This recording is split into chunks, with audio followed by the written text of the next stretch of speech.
So thank you everyone for joining us. This is the North American Spinal Cord Injury Consortium. It's our first SCI Connections meeting for the year of 2023. So thank you all for joining us. We're doing this under a new time.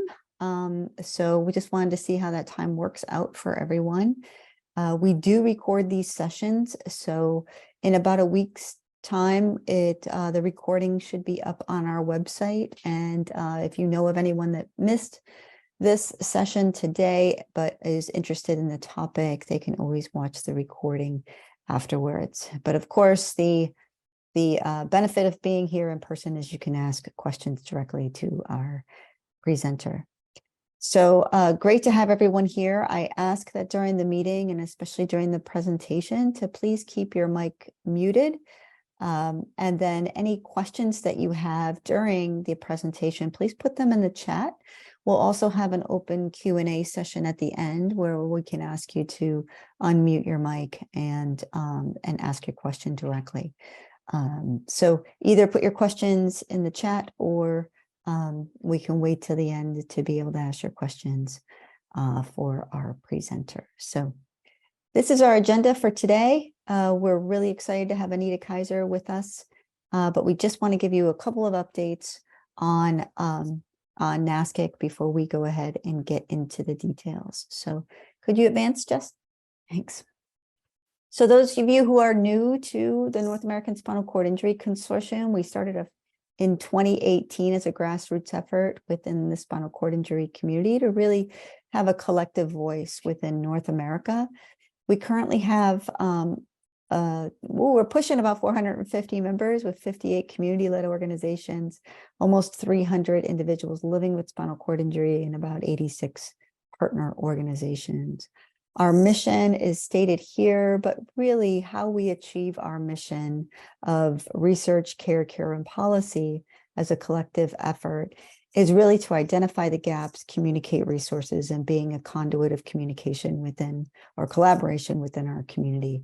So if you are not familiar with all that we do, please visit our website or follow us on social media so you can stay updated on the various kind of community efforts that we're doing within NASCIC. Jessica, can you advance? So membership is free, as I mentioned, our members, but you can go online or scan that QR code and go right to our membership page. It's a very quick online application. Doesn't cost you anything to join, but of course, it opens up a lot of areas of communication and being able to access, as well as being involved in some of the community efforts that we're doing. So please become a member if you are not already, and if your friends and family are not members either that are interested in spinal cord injury, please welcome them to join as well. So for today, it is my pleasure to introduce a fantastic person, a friend and an advocate within our community, Anita Kaiser. She's currently the Veneer Scholar and Research Trainee at KITE, the Toronto Rehab Institute, the University Health Network. And she's working on her PhD now, but she has a master's degree in rehabilitation sciences. She also has lived experience with a spinal cord injury. And really her area of interest that she's specializing in for her PhD is around activity-based therapy. Anita is a woman of many roles. She not only lives with a spinal cord injury, she's a mom, she's an advocate, she's a peer mentor, and she is a model for adaptive clothing. So she plays a lot of roles in our life. She's wonderful to NASCIC. She volunteers her time at our project review committee, with all the other things that she has going on. And she's really bringing in that lived experience lens into her research on activity-based therapies. And she has offered up her time today to give us an update on what she's been working on and where the field is going in activity-based therapy. So with no further ado, I'd like to hand it over to the soon-to-be Dr. Kaiser. Thanks so much, Jen, for that really warm welcome. And thank you to NASCIC for inviting me here today to share with you, the work that we've been doing. So I think the way I want to start things off is with a short poll just to get a sense of what everyone's knowledge is about activity-based therapy. So Jess, if you don't mind, if you can just put up the poll.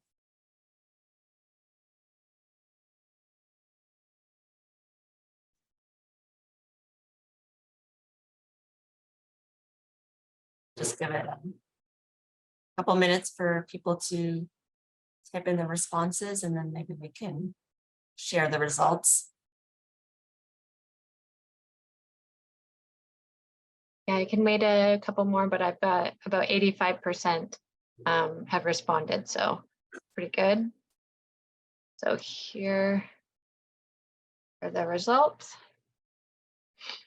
Okay, great. So it looks like everyone's at least heard of it and has some knowledge. So that's good to know. As I head into the talk, and give me a second and I will pull up my slides. It'll give me a sense of how much depth I need to go into.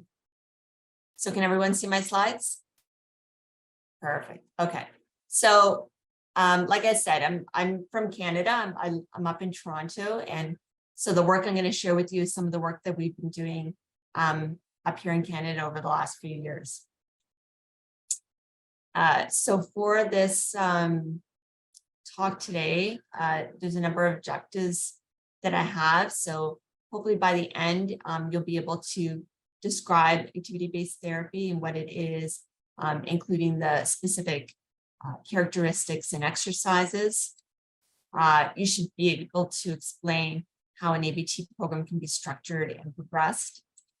I'm going to talk a bit about our Canadian ABT community practice, the priorities that we've identified, and some of the outputs that we've created.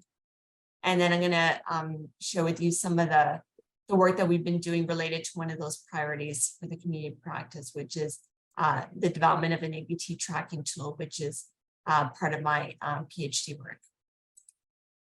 Okay, so let's start with the basics of activity-based therapy and what it is. And I'd like to start off by sharing this quote, because I think it really highlights the impact that ABT has on people with spinal cord injuries. And so the quote states, "I pretty much thank ABT for almost everything regarding my recovery. I definitely wouldn't be living in my own house, independent and improving, or on the road to walking again. Mentally, massive improvement." So what is ABT? So there are a number of definitions that are floating around, pretty similar, but slight variations. I like this one because it's actually specific for SAI. So this definition states that ABT is therapeutic activities that involve repetitive neuromuscular activation below the level of spinal injury, and it's achieved through intensive task-specific movement practice. So quite distinct from sports, which is skill-based and often competitive, and also different from what would you consider to be traditional therapy that's offered in rehab centers, where it's often targeted towards muscles above level injury, and it often involves the use of assistive devices to help compensate for loss of function. So ABT is really based on the principles of neuroplasticity, that ability for the brain to rewire, reorganize, and regenerate itself. So what are some of the key characteristics of ABT? So like I said, it's really targeting areas below the level of injury that's affected by neurological damage. It involves task-specific practice. So things like grasping, walking, assisted stands. It involves mass practice, so lots of repetitions, and people will often report that they're engaged in repetitions to the point of muscle fatigue or muscle failure. It involves sensory stimulation that can be employed by the use of functional electrical stimulation, but also through therapists, like with palpating the muscle or tapping on the muscle that you're trying to engage. And it's also focused on mental effort. So really that active participation by the individual to really try and connect to those muscles below level injury. So what are some of the types of therapies that are included in ABT? So one of them is treadmill training, and that could be both motorized or robotic. It can involve body weight support, a harness or not. There's also overground walking, and that can again be without assistive devices. Exoskeletons as well would count as overground walking. And muscle strengthening. But again, muscle strengthening is really targeting those muscles below level injuries. So if a paraplegic was doing bicep curls, that wouldn't count as ABT. Ergometer training would be another therapeutic activity. And again, there's so many different types. There's arm ergometer, leg ergometer, both arm and leg. It could be combined with FES, spin bike, stationary bikes, those would all count as ergometer. Load-bearing exercises, this could be either 2-point or 4-point. So 2-point would be things like standing or high kneeling. 4-point would include like hands and knees or forearms and knees. And then balance training. Balance training would be both sitting balance or standing balance. Task-specific movements, like I already mentioned, so things like grasping, pinching, different hand function tasks, and then transfer training. So that could also be, floor to chair transfers or chair to floor, or it could also be sit to stands. Okay, so why practice ABT? So I think one of the primary reasons really is to promote neurorecovery and really trying to increase function below level of injury. But it can also help with it just improving overall function and independence in activities of daily living. It can help with reducing the risk of secondary complications like cardiovascular disease and osteoporosis. It can really help to promote overall physical activity and fitness because of its high level of intensity. And it can increase well-being, quality of life, and mental health overall. So in terms of who can benefit from ABT, really it can be beneficial to anyone of all ages and all levels and severities of injury or disease. Also people at any time point of their injury. So both individuals who are newly injured, as well as those who have been injured for many years. And although I'm really specifically focusing on spinal cord injury, ABT has shown benefits in other conditions like stroke, traumatic brain injury, cerebral palsy, and MS. So in terms of where can ABT be practiced, really it's any setting. So acute care, rehab, community-based clinics, and the home. I think the big thing is that there are key considerations that are associated with each setting that need to be considered. So, when you think about acute care and rehab, you have to consider whether the individual's health status. So are they physically ready to engage in intensive rehab, or are they still trying to deal and heal from the acuteness of their injury? Also, are they mentally ready? Have they adjusted mentally to their injury and ready to engage in that level of it? Intensive workout. The other thing to consider is the types of equipment that might be available at that within that setting. Acute care doesn't have a lot of space, and so portable pieces of equipment would be much easier to be used. Also, if you think about the home, right? Some people may not be able to afford very expensive equipment, and space-wise may be limited. So, there's a number of key considerations, and I've included resources at the bottom of most of the pages that highlight some of the work that different members of our groups have done that sort of goes into more detail about these things. So I'm really just sort of giving you a quick snapshot of this. So in terms of structuring ABT, when it comes to developing a program, usually we try to identify the goals for that individual. What is it that they want to accomplish? You know, is it a matter of just sitting up straighter in their chair, or maybe they want to be able to stand up and cook? So identifying those goals and then breaking down the different functional tasks that they would need to do in order to accomplish those goals. And then really it's about assessing the individual to see how they're able to perform those functional tasks, and then making sure that the exercises that are corresponding to those tasks are challenging. Employing mass practice, like we mentioned before. So doing lots of repetitions in order to improve. And then there's this constant monitoring to see, you know, are they progressing, and is it task no longer challenging? Do we need to increase the challenge level for that task so that they're continually improving?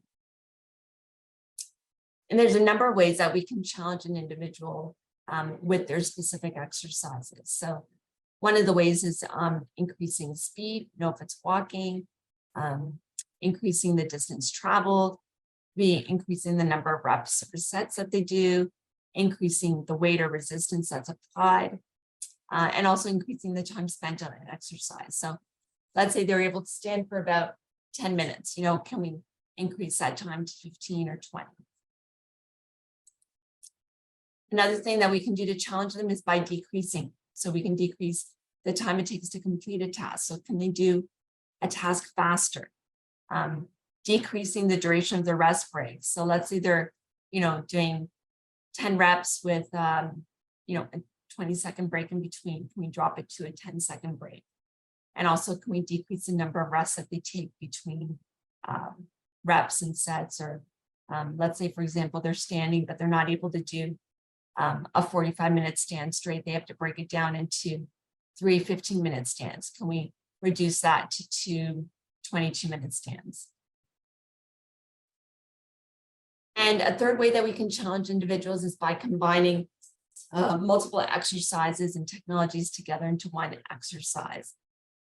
And that could be things like, you know, combining standing with balance training, or standing with upper extremity exercises. Technology as well can be used with both assisting and challenging. So it can be used to assist or support. So if you think about body weight support treadmill, you know, that body weight harness is really helping to offset some of the weight to make it easier for them to walk. Or you could have, you know, blocks and mats and things that can help to support a person in certain positions, like getting them into high kneeling, using yoga blocks and cushions and that sort of thing. Another thing you can do is challenge an individual. So, you know, there's an example here with the half bosu, which is, you know, making the ground that they're working on unstable. So it really challenges their balance. You can also do things like adding obstacles that people have to walk around or walk over. But challenging them, it can also be removing technology. So removing some of those supportive aids is another way to challenge them as well. Okay, so now that I've sort of covered the basics of ABT, what would that look like if you're actually going to have someone engaged in an ABT program, and how would you progress them through? So I'm going to walk you through a case example, which will be an example of myself participating in ABT, so you can get a sense of what it would look like. So I participate at a place called Walk It Off. It's a community-based ABT clinic that's just north of Toronto. And I first met up with them about 10 years ago. And when I heard about it, I was, you know, quite, I'd say skeptical, because, you know, I had been injured already for many years and I was very neurologically stable. So, you know, I wasn't expecting much, but I was hopeful and you know, optimistic, and thought, let's give it a shot and see what was going to happen. So to give a bit of a profile on myself, I am a 50-year-old female. So I was 40 at the time when I started. I have a traumatic spinal cord injury, and I've been injured now for over 25 years. I have a C6-7 Asia A complete injury. So that's what I was diagnosed with. So no sensation or movement from the chest down. So, you know, just based on this demographics already, I'm really probably one of the worst case scenarios, you know, injured for a very long time. I have a high level injury. It's complete. I'm not a young duckling anymore. So I've got a lot of cards stacked against me. And the other thing too, is in terms of training, they often recommend, you know, 3 to 5 times a week for, you know, 2 to 4 or 5 hours a day. Because of my work and you know, other commitments, I was only able to commit to once a week for 3 hours a day. So the intensity was high, but the frequency was low. So I knew based on all of this, my chances of seeing any benefit was slim. So I started out first with standing, and because I hadn't stood in a long time, I wasn't able to tolerate standing for more than 5 minutes with an abdominal binder. And you can see in the picture here, I'm supported at, you know, the knees, the hips, and I've got active hands to hold myself to the bar. It's hard to see here, but we rely a lot on mirrors for visuals so I can look at myself and see which areas I need to focus and target on and trying to help keep myself in a good alignment. But it's a very passive stand that I'm doing. I'm really just trying to build my tolerance with standing. But it's interesting that as I did this, you know, within 4 months, I was able to progress to standing for about 45 minutes without an abdominal binder. And by the time I was able to stand for about 15, 20 minutes straight, we started doing mini exercises in standing, like pelvic tilts and oblique crunches, just to try and start activating that core. And so as I started moving towards that, then we progressed to working on what I call vertical planking, is trying to support myself at the hips and pelvis area. And so we started with, you know, the therapist letting go for a couple seconds and me trying to hold that position before, you know, I lost that ability. And then slowly working my way up to being able to stand without support at the hips for, like, you know, 20 seconds, 30 seconds, and up to a minute. And so I would say, like, with all the activities, they really sort of followed that same routine of, you know, initially, you know, if you think of a seesaw balance, you know, the therapist was doing, like, let's say 90% of the work and I was engaged 10%. And then over time, you know, I took on more of the work and the therapist assistance decreased. You can also see the way we use technology. So originally, a lot of supportive aids, and then challenging me by removing those assistive devices. So really pulling in what I just talked about in the first half. So once I got to the point of being able to stand, you know, independently for about a minute or so, we also did things like working on perturbations in standing. So really trying to, you know, the therapist would, like, be moving my hips and trying to break that connection. I'm really trying to hold it. And then we started doing mini squats, again, with support, and then working towards doing it on my own. And I also worked on doing exercises hands-free. So support at the hips and knees, and now working on originally just trying to take one hand off the bar at a time, and then eventually both hands, and then working towards, you know, lifting both arms up and raising them over my head, or trying to bring them in front, leaning side to side, and working on that upper body strength and balance. I'm just going to take a pause for a second because I can see, I'm not sure if it's just questions. Okay, so I will look at the questions and address them after, but thank you for those.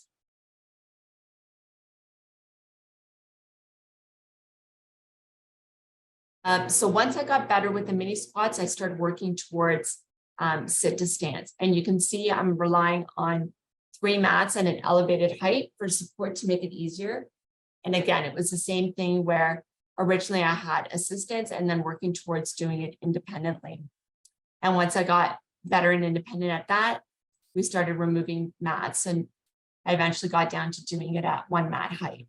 Again, with a sense of assistance. And at this point, I think I'm just getting more like a light touch, slight support right at the beginning and then doing it the rest of the way on my own. So high kneeling was another one that I worked on. And I think what's really interesting with high kneeling is you can see really the progression of how you work towards not having the muscles that you need to perform the task, and then slowly building in and engaging those muscles that's needed. So originally for high kneeling, I wasn't able to do it on my own. I had my forearms on the block, and really it was just my shoulders that I was using to really help lift me up as high as I could. And then I had full assistance with the therapist to bring my hips in. And then we would work on sort of breaking down the task. We would work on getting up into high kneeling and holding that position as long as I could. Also working on trying to do mini squats in high kneeling. So really trying to engage and strengthen those core areas. And as I progressed, you can see that my arm position changed. I eventually started working towards having my arms extended out in front. It was really more of a lat hold down that I was doing to pull myself up. And again, it was with some assistance and working towards without. And this was just a natural progression of my body wanting to engage these muscles, but they were still very weak. So I needed that assistance, but as I got stronger, I was able to start doing this independently. So it's starting to engage some of those muscles that's needed for this activity and task. And then as I got even better, I moved to a much more normal position with my hands right in front in order to start pulling myself up. And it was interesting that as I did that transition, it's like all of a sudden I couldn't do it this way anymore. I automatically had to bring my hands in front. Even though those muscles were weak, they wanted to engage. But then with time, it strengthened that I was able to get to the point of doing it on my own. And then the last thing that you'll see is like, as I got better with this, you can see that I used a high cushion. So I was doing the high kneeling from an elevated height. So then we started reducing them to smaller cushions, and then basically a pillow just to support. So I wasn't sitting directly on my heels, but more or less from a low height. I'm going to go through these ones more quicker just for the sake of time. But this is really my progression towards crawling. I started with a forearm plank and just trying to get the hips off the ground. Then I worked towards the straight arm plank. And as I got better, really trying to build that upper body, then I started working on trying to pull myself up into 4-point and holding that 4-point position, and then trying to do perturbations in 4-point to really work on my balance in that. And then that progressed me into crawling. So I started first with an army crawl, which is really just trying to get the feel of the movement and that feeling of trying to hike up the hip and pull the knee forward. And then I progressed to a standard crawl, or sorry, a modified crawl, which is this one here, where I was up on one arm and then the other one was, I had my forearm. So it's forearm, one hand was on a forearm and the other one was on my straight arm hand. And that offsetted the weight of the weight distribution on the one side to make it easier to hike up that hip and pull it forward. So you can see here as I do it. And then I'll play this one as well. This is when I progressed up to doing it, both hands and knees. And you can see it's a very slow process. This is probably one of the most challenging tasks, partly because you can't get a good visual. You can't really use the mirrors and you can't really see your hips. And it's hard to then connect to muscles that you don't see and you don't feel.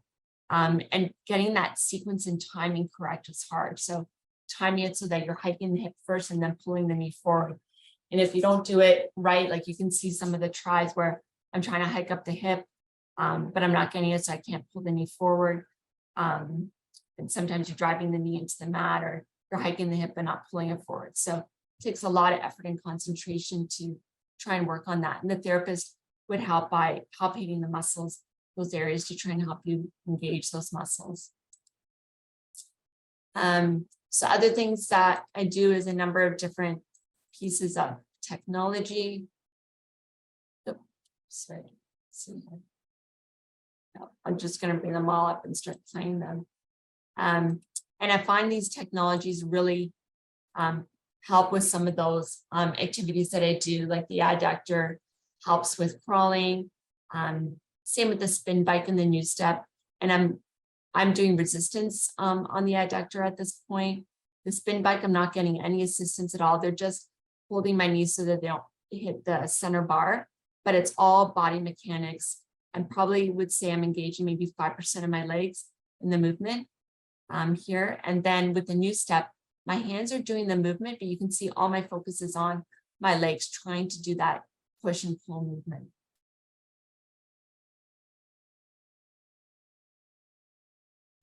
Okay, so after doing this for a number of years, I was first of all blown away by the progress I was making, considering, my injury and considering how frequently I was going. And it really, it spurred a lot of questions in my head about, can everybody else get the same benefits that I am? And what if I was going 3 times a week instead of once a week? Would I see even a bigger improvement or a faster improvement? What is that optimal dosage that's needed, and to what extent can I progress? And, are there certain exercises or activities or specific pieces of equipment that I should be doing that would actually be more beneficial? And so I started talking to a lot of different people, started presenting at different conferences, and I found that there was actually quite a few other people in Canada that were also very interested in activity-based therapies. And so in March of 2019, we got together and we had our first Canadian ABT Summit. There were over 40 of us in attendance from a wide range of disciplines, including people with lived experience, clinicians, administrators, researchers, and health policy advocates. And together we identified 5 priorities for ABT-related research and clinical care to improve practice in Canada. And so those 5 priorities was identifying what current ABT activities exist across the continuum of care. So acute care, rehab, community, home. Also looking at creating a network to facilitate dialogue. We wanted to look at how we could track participation in ABT activities. We want to look at developing and implementing best practice recommendations. We want to look at studying the optimal timing, methods, and dosage. And the following year, we held an ABT Expo where we added an additional 3 priorities. And those included educating clinicians from across the continuum, identifying the optimal methods for promoting engagement in ABT activities, and then identifying methods for delivering ABT in rural and remote areas. So you can see we've sort of taken on a lot of work, and each of these priorities have working groups that are set up where members of the COP choose to join whichever working group they're interested in to try and help tackle these issues. And so just to give you a quick snapshot of some of the work that we've been doing or that's been going on through the COP, we have about 7 research publications now that have come out from it. I think it's actually even more than that. Our group, different members of our group have presented at 15 different conferences, both poster, oral presentations, and workshops. Our community practice holds quarterly meetings every year where we invite guest speakers to come and talk about ABT, or we might have members of our group talk about the activities and outputs of one of those working groups. We've held our first ABT Expo. We created a podcast called Spinal Moves. It's an 8-episode series. If you haven't had a chance to listen to it, it gives a great overview about ABT. We also developed an ABT course for master's students in physical therapy at U of T that we just ran for the first time last year. It was really well received, so we're going to be running it again this spring. And we've developed information cards for therapists, physicians, and people with spinal cord injury to learn a bit about ABT, and also to invite them to join our community practice.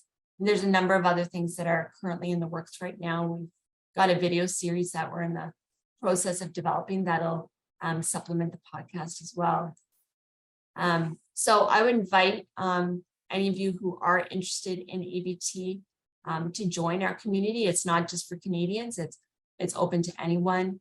And if you're really interested in getting involved, you can join one of the working groups to get more actively involved in one of the projects and the priorities that we're involved in. But if not, if you just want to stay up to date, you can become a member and just join the quarterly meetings to just, learn about what's happening in this area.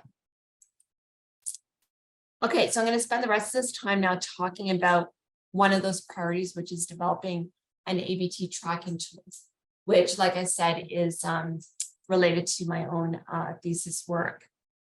So why is this important? Well, if you look at the statistics in Canada and the US, there's about almost 400 people that are living with a spinal cord injury in both countries. And it works out to be about 20,000 new cases of spinal cord injury each year. And that's almost close to $50 billion annually in healthcare costs. So this is a huge cost and burden on our healthcare systems. So any strategies that can be adopted to enhance neurorecovery is really important. And ABT has been showing promise. Now, the problem is trying to get them implemented into our rehab centers or getting funding support for people to engage in ABT once they're out in the community is challenging. We need the data to support that. So we need tools in order to track and collect that data that can help us to develop guidelines for ABT practice. And so this is the scope of the research. And part of why I'm showing you this is just for those of you who are not as familiar with research, it's just to get that understanding is that usually when you have an issue that you want to address, it's never or rarely, I would say ever, just one research study to solve that problem. It always often involves a number and series of steps of projects along the way. In the same way that if you're going to do a drug trial, it starts in the lab and then works to animal studies and then eventually to human trials. So same thing in this case. So, there is a number of steps along the way in order to develop this tool, and I'll go through each step one by one. So the first one was a scoping review. We conducted the review in order to identify the characteristics and the types of ABT that individuals with spinal cord injury would participate in across the continuum of care. So again, that would be acute care, rehab, community, and home. And so we identified search terms that are related to ABT, and we ran those searches through our library systems to pull out all the studies that could be related to that. And then we had to sift through that. So it was 2,300 records. We sifted through it and excluded about 1,100. Some of them were duplicates. Some of them were ABT, but with other populations. Some of them was just really not ABT at all. And then in the end, we ended up with 140 studies that were related to ABT and spinal cord injury. And so what we found through these studies is that there were 16 types of ABT exercises that were reported in those studies. And the 8 most cited ones are listed here at the top. And we also found that electrical stimulation and virtual reality were often combined with an ABT exercise. We also pulled the parameters associated with these exercises, and then there were 84 different parameters that we pulled. 6 of them were like general parameters that were tied to the intervention. So things like frequency and duration of the intervention, duration of the session, number of sessions. And then the other 78 were really specific to the exercises. So things like walking speed, walking direction, the amount of weight that was used, the amount of body weight support that was applied. So things like that. We also looked at the types of technology, and those really mapped on to the activities. So again, there were like 16 categories of technology, but again, lots of variety within those categories. The technologies really ranged from low to high technology. So low would be things like mats and balls and cushions and yoga blocks, things like that. And high technology would be things like robotic treadmill training, functional electrical stimulation, and then you had everything in between.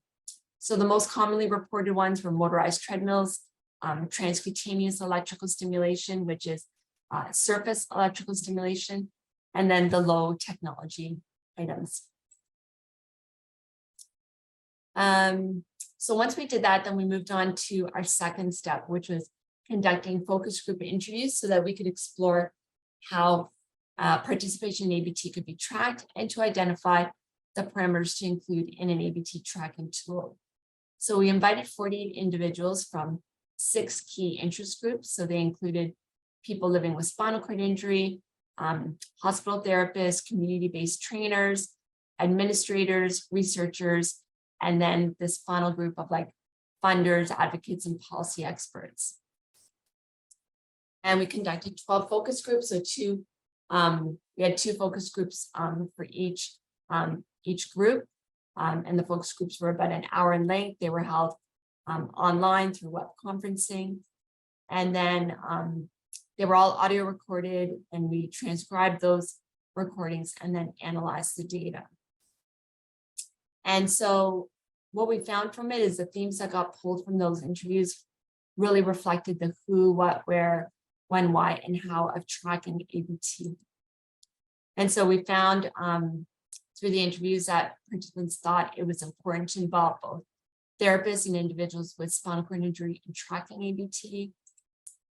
They thought it was important to capture both subjective and objective parameters. So subjective would be things that we would ask you directly, like how tired are you? Are you feeling any pain? What is your mood like today? Or your energy level? And objective parameters would be things that we measure. So it could be heart rate, walking speed, the amount of weight that was used. Participants thought it was important to track the details of ABT both across the continuum of care and the injury trajectory. So across all settings, as well as, whether someone is in acute stage of their injury or chronic. They also tended to prefer digital tracking tools like an app as opposed to paper-based. But therapists did recognize that paper-based would be important for them, at least now, since many of them don't have hospital-based systems that have been converted to that format. And then they also recognize that, the importance of tracking would really be to support the development of guidelines and also to determine optimal dosing and intensity.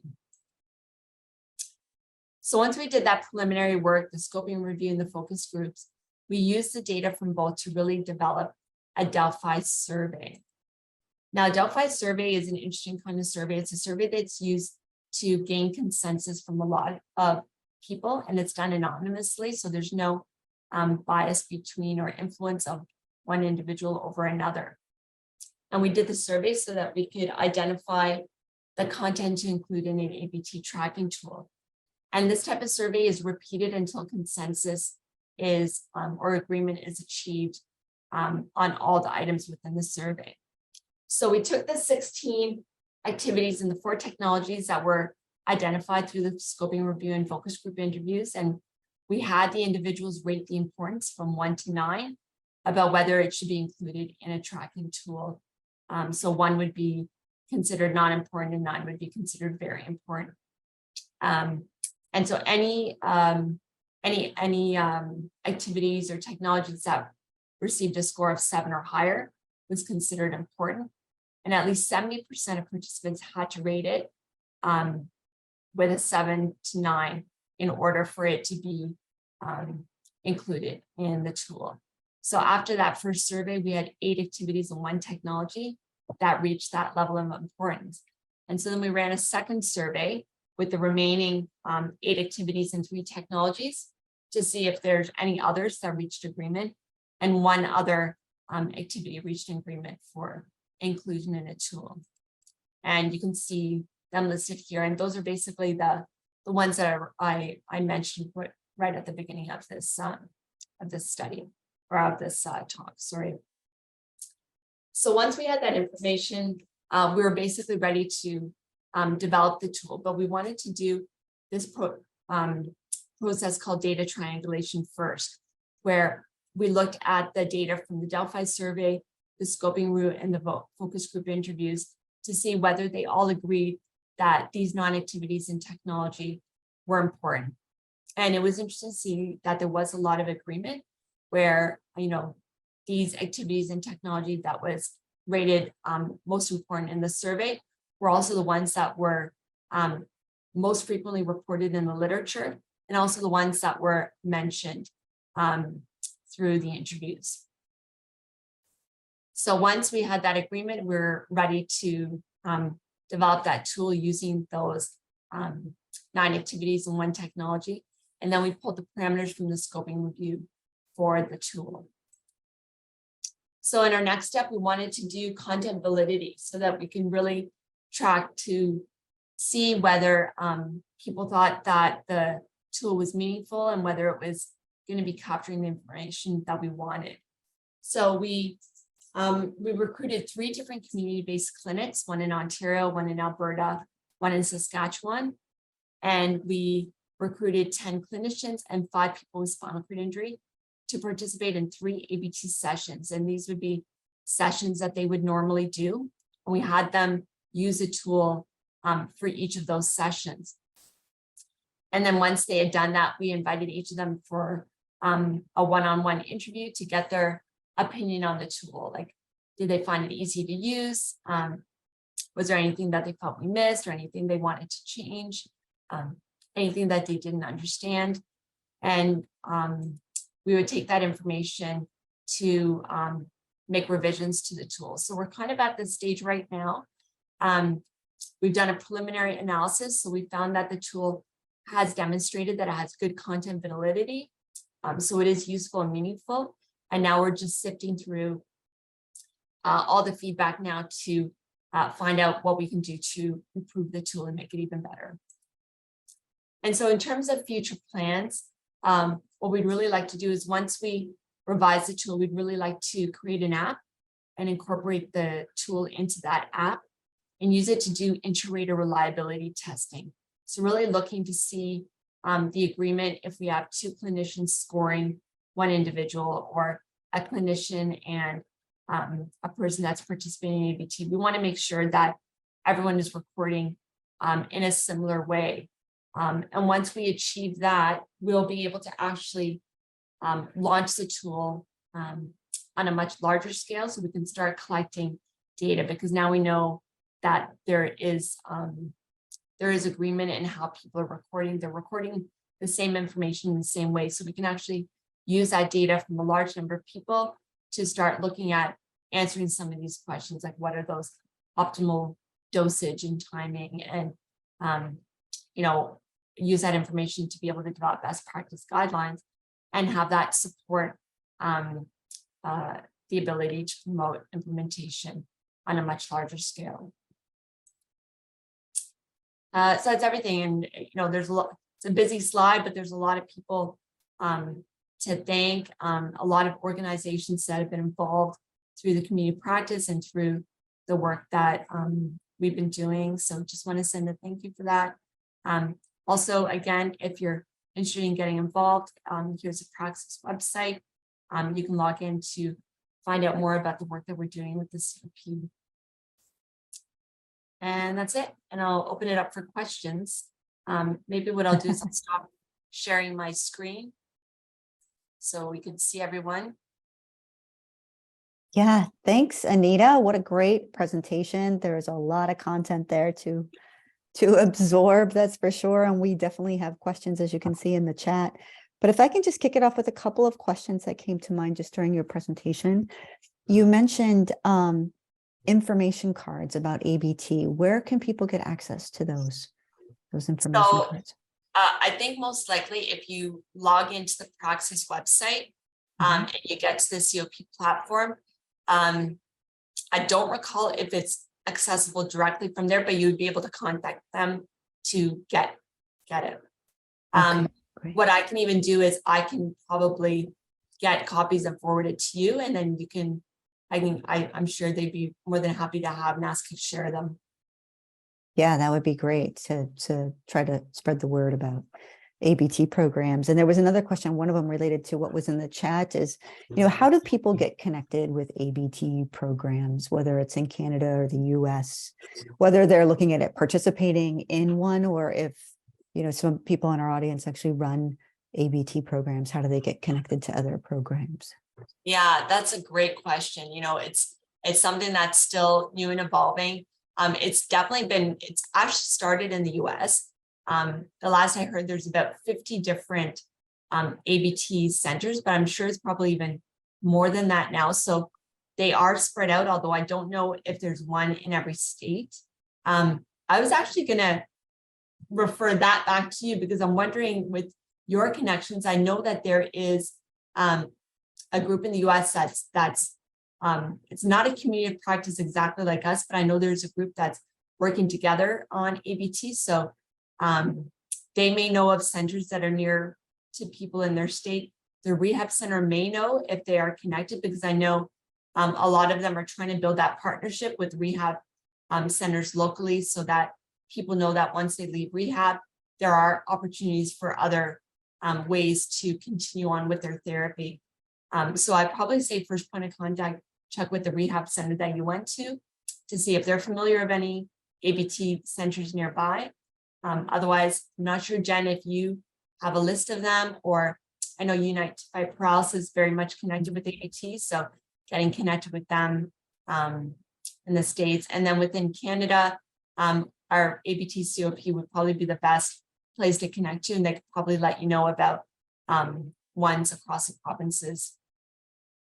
Yeah, great. Thank you. Yeah, there have been several websites on there, but I believe we have Jake from the Cure Advocacy Network that was working on ABT 3D2FP. Jake, if you're on, if you want to just talk a little bit about what your organization is doing.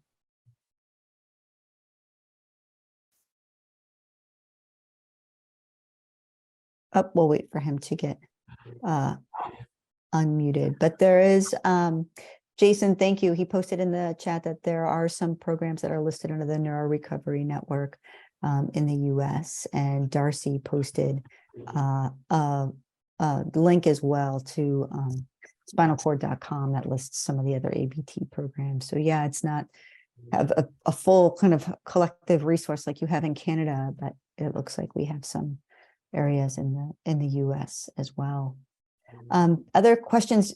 Jared, you posted a couple of questions. Would you like to ask them directly, or I can just read them through the chat? So yeah, I'll ask. You answered most of them actually further on in your presentation. So, and thank you for all the work you're doing. I know for myself, and this goes on with my questions, that when I'm working out or doing some kind of activity, if I can't track what I'm doing, I tend to lose the motivation of like making progress, or even simple things like how many minutes or heart rate. So one of my questions, which you said you're looking at the future, is there a way to measure the benefits for the average person, like an app, or having some type of equipment or wearable to record that data? Yeah, that's definitely something. And, you touched on a really great point, because that was such a big thing that's come up, and a lot of community-based clinics have actually developed their own tools to measure, at least measure change in function and progress over time, because they found it's such a motivator for people, because it is an intensive program. So being able to see, and because sometimes progress is slow, especially if you're dealing with someone who's in Asia A, it takes 6 months to a year for you to see and look back and go, oh, wow, I was here before and look where I am now. And you don't always see it because the progress is slow. So having that ability to measure is really important. And like you said, it's a great motivator for people to continue with that type of therapy. I know so there's the app that we would really like to develop that would be great, because people also mentioned if they have limited hand function, very hard to, have a paper and pencil or pen and start documenting it that way. So having an app would be much easier. I know that there are different research groups that are working on those other methods of tracking, like wearable sensors and that sort of thing.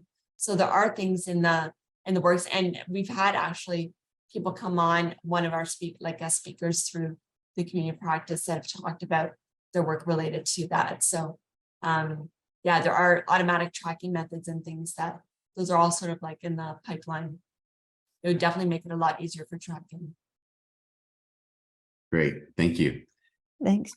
And then another question was, like, is there any type of certification program? I mean, you mentioned the course that you had a lot of success with.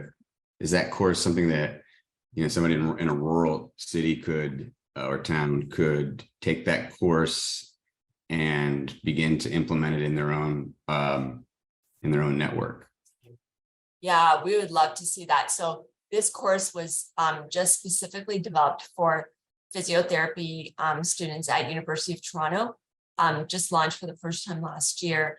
But we've already had interest from other universities to share that course material with them. So I think we're really just at the infancy stage right now. And I can see, as new knowledge develops in this area, that course content will grow. I know in the US, that group themselves were working on building some sort of a training course, to my understanding. So I'm not sure where they're at with that. I think still in the development stages, but this is definitely something that we're sort of working towards. But to your point, I'm not aware of any other training courses or programs that are out there other than the one that we created, and not geared to, like, I'm assuming you're thinking about even like community-based centers and where can they get that training. The individuals that I know, a lot of them started with Project Walk, was one of the first ones to provide ABT. So a lot of them actually went down and trained at Project Walk and then brought it to Canada or to whichever other sensors and adopted those philosophies. But yeah, I think this is something that we're working towards. Great. Thanks for those questions, Jared. I know Darcy's online. Darcy runs an ABT gym, and I know you put some questions in there. It looks like some of them were answered during the presentation, but I just wanted to give you an opportunity to ask any other questions that came up if we missed any of them.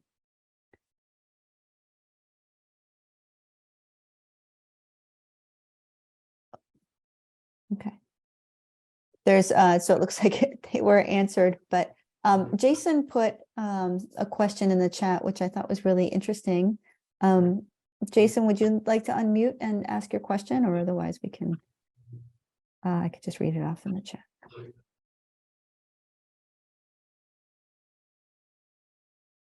Okay, yeah. So he asked the question, so for everyone that might not be able to see it, is that, in the US, some of these private ABT programs are really expensive. I mean, you mentioned Project Walk, and it had been expensive for quite some time. Do you know of any suggestions on overcoming the barrier of cost? Yeah, and I think that, so going back to tracking it so we can get the data to show that it is beneficial and something that should be adopted into our rehab centers, I think we can take that information to our governments to look at seeing whether there's ways to subsidize these types of programs, because in the end, it's that whole cost benefit analysis, right? You put the money in up front, it's more expensive, but in the end goal, if you're going to end up with people that are requiring less attendant care services, reduce secondary complications, all that, it works out in the end. So I think it's a matter of getting the data to support that ABT is beneficial, and then approaching our governments to make the case. Thanks. Yeah. Darcy, did you put your video on? I just want to make sure you can chat if you have a quick Hi, I didn't question. want to interrupt, but I'm an activity-based therapy gym in Charlotte, North Carolina. As far as the expense, it's expensive running a gym, and I know it's hard for people. I don't have a limit of, I have many people that want to be here. And I try my best to connect them with grants, or a lot of gyms are nonprofits. I opened my gym from a previous gym that closed during COVID. That was they opened because they did a train their trainer and Project Walk. And like Anita said, many gyms spawned off of that because there's such a huge need and they did such awesome things that everyone found their way there and then wanted to bring it home to their community. And so then the big struggle is you train these professionals, and all the gyms are not healthcare professionals. It's very kind of mixed bag, and it gets expensive if you have therapists. So in my ideal world, since I'm an OT, I would love for therapy to be in it to keep people safe and bring the healthcare medical part in a collaboration with exercise professionals.